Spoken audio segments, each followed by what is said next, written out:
এই যে হরি দাস, একে আইনের আওতায় আনা উচিত এবং আইনের মাধ্যমে যদি ওখানে আরো 200 ফিট বড় যদি মন্দির নির্মাণ করার প্রয়োজনীয়তা দেখা দেয় করা হোক, আর যদি না হয় তাহলে ওখানে মন্দির করার দরকার নাই।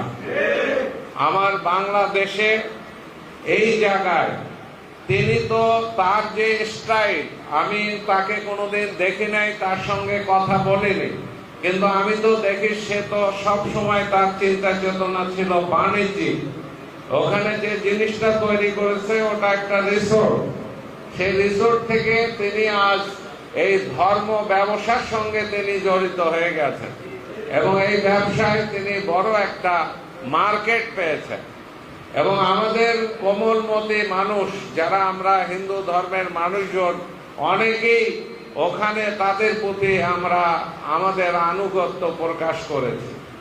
আমি অনেকের সঙ্গে কথা বলে, ব্যক্তিগতভাবে মঞ্চে এক কথা বলে, যখন বাইরে কথা বলে তখন আমি তাদের সঙ্গে কথা বলে দেখেছি অনেক হিন্দু ভাই বোনেরা তাদের এই প্রতিষ্ঠানের প্রতি তাদের শ্রদ্ধাবোধ রয়েছে।